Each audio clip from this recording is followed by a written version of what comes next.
What's up, everyone? My name is Winston Moon, and welcome to another episode of Awesomely Authentic Living.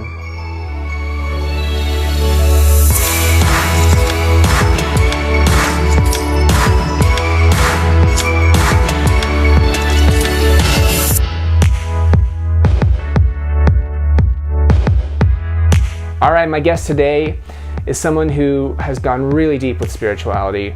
If spirituality and consciousness expansion is something that you're interested in, then I highly recommend you watch this episode. Satya Douglas is going to share some amazing insights from her journey growing up in Germany, traveling, finding that the life that she was kind of told she needed to follow was completely unimportant to her, and she did some amazing exploration and somehow has landed her here on Maui. Let's get into this.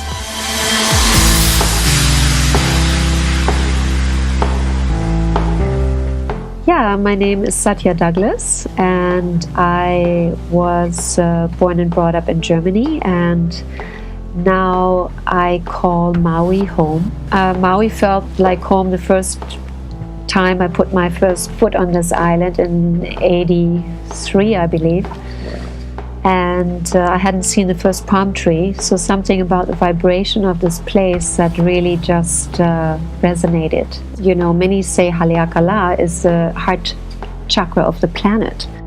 So I just felt like this sweet embrace by Mama Maui. You know, I came here with the question, how can I serve? How can I make the biggest possible difference? Because I felt so blessed. And so when I arrived, I met my partner, now husband of 15 years, Bruce Douglas, and he already had a store. He had this beautiful idea to create sustainable housing, and we were in love with the architecture of Bali, where a lot of the things for the store come from.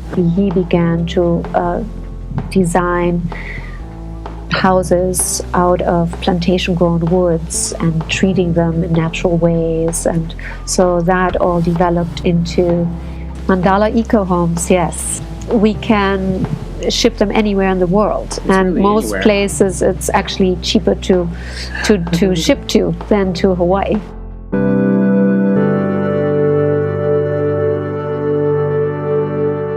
I was born and brought up in Germany. And I started asking myself deep questions very early on because my father was slowly dying with multiple sclerosis. So at age 11, he passed away when I was 11. And so that, I would say, shortened my childhood.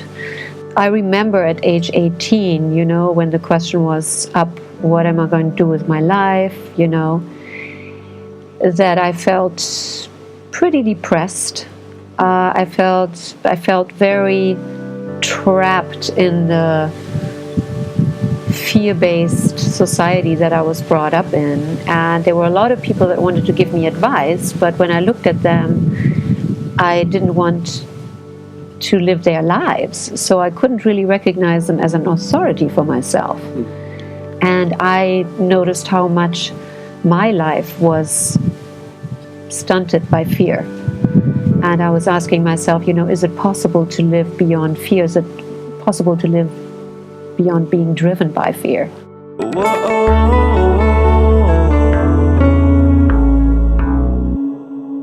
I had the great good luck that right around the time that I was planning to take a year to travel before starting college, my awareness was brought to Osho Rajneesh. I decided then to go and see him in his ashram in India, in Pune. He was the first free human being that I met. He was really bringing together the wisdom of the East and the West. Yeah. And using, you know, all forms of therapy that had already been developed, putting people through it in a very, very fast way, like just a few days, you know, primal therapy, breath therapy, all those things that help us get the energy flowing that tends to be repressed in wanting to be a good person, you know.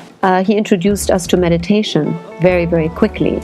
It was just like coming to heaven, being there and being with people from all over the world and enjoying and celebrating our creativity. You know, there were musicians from all over the world playing together. There was great art. There was, like I said, these groups that really helped us look deeper at who am I really, you know, who am I? Because that's how I set out on the search, was with this sense that there must be more than society and school has been telling me, you know, just that sense, this longing to find that which is more than what we were taught. Coming into the field of love, of course, it just really made it clear that it has to do with living with an open heart, and that there's a wisdom that's deeper than the concepts in the mind, but that it's really about this intelligence that is alive, you know, within us, and listening to that deeper guidance. Life is here to remind us to go to the source and to find happiness at the core, where it already is naturally ours. Stop everything and see what remains. Find what is always already here. Wake up. You are free. You are free already. All right, that's the end of my show for today. Wow, I feel blessed. I feel so grateful for Satya sharing her experience with me, with you, meeting Osho, and having, wow. I'm just beyond words right now, so leave a comment down below. Tell me what you think about consciousness. What is consciousness to you? And the experience of me and the I of identity, and how it relates to anything beyond the personal experiences we have as an individual person and being. Leave a comment down below if that's something you've got a story to tell about. And if you like the show, as always, click subscribe, hit the notification bell, and until next time, I wish you happy, beautiful being and realization of oneness and stuff, and, well, you know what I mean. Namaste.